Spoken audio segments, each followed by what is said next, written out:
Hello viewers, in this video lecture I am going to speak to you about a very important and interesting essay titled Of Studies. This essay of studies is written by a man who wore many caps. He was a writer, a philosopher, a thinker, a scientist, a jurist. He was so many things rolled into one. His name is Francis Bacon. He belonged to the Elizabethan period.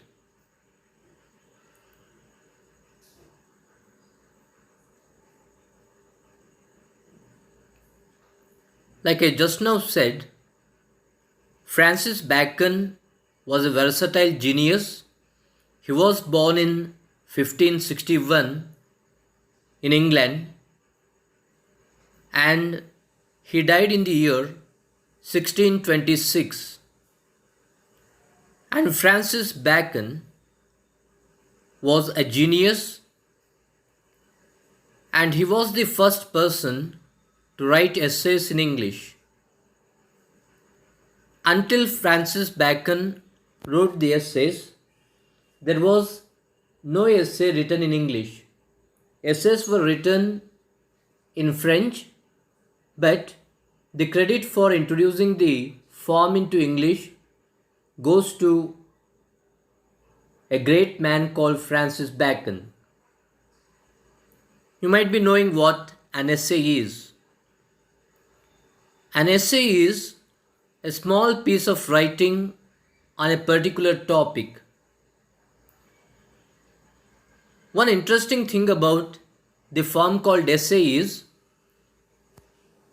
the word essay has come from another word called assay, A-S-S-A-Y, assay, which means to try. When you write an essay, it is not possible for you to incorporate all the things relating to a particular topic in that particular small body of writing. What you at best do is give a certain understanding of the topic at hand. So you are trying, attempting, hence the name essay. In this essay, Bacon describes the benefits we get from studying. The title of the essay is Of Studies, and naturally this particular essay deals with the different benefits that we get from the habit of reading. We all know the different benefits that come with the habit of reading. Let us see his point of view.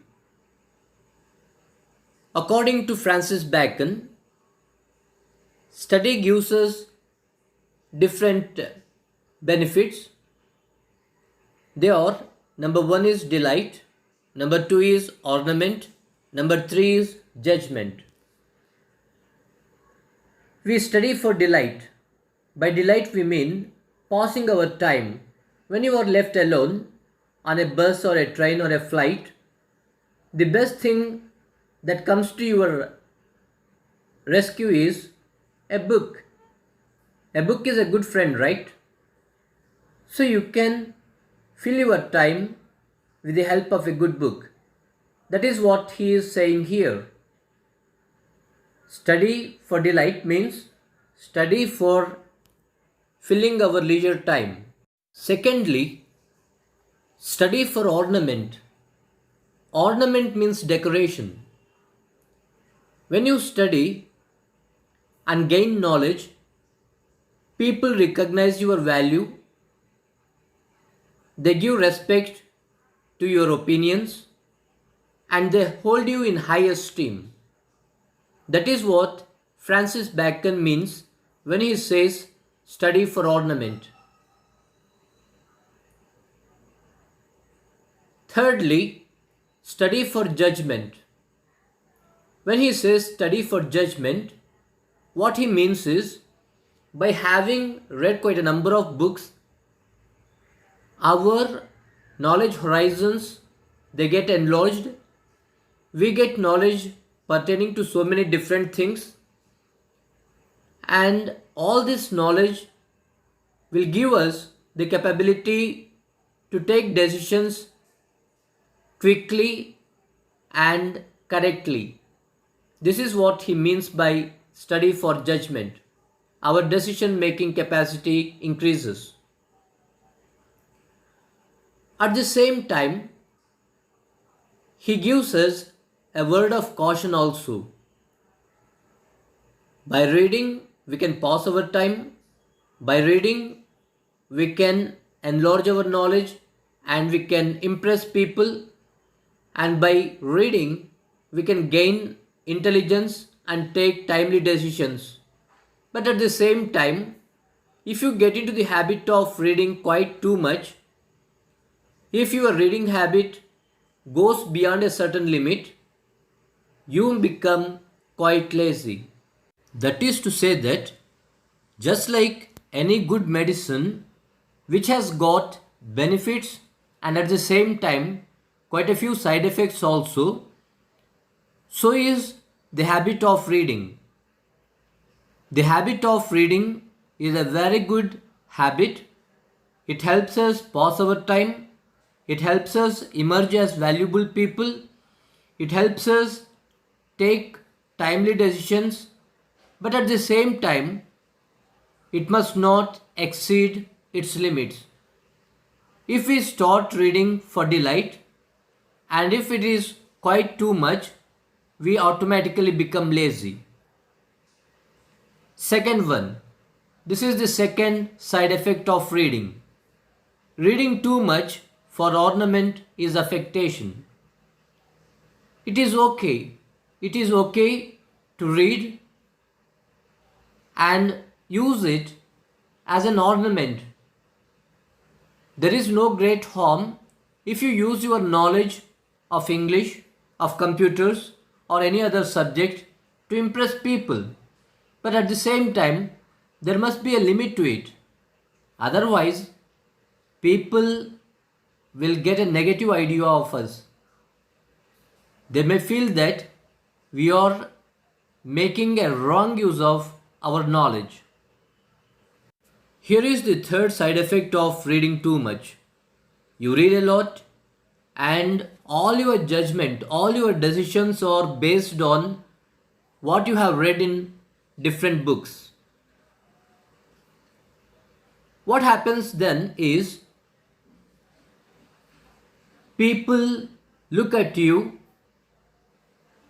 as somebody who is quite eccentric, who does not have any practical knowledge of the real world.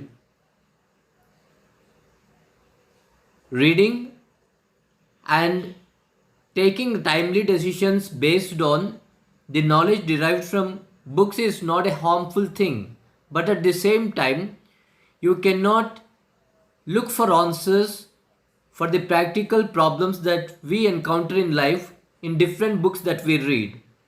Some people tend to do that and they become laughing stocks in society.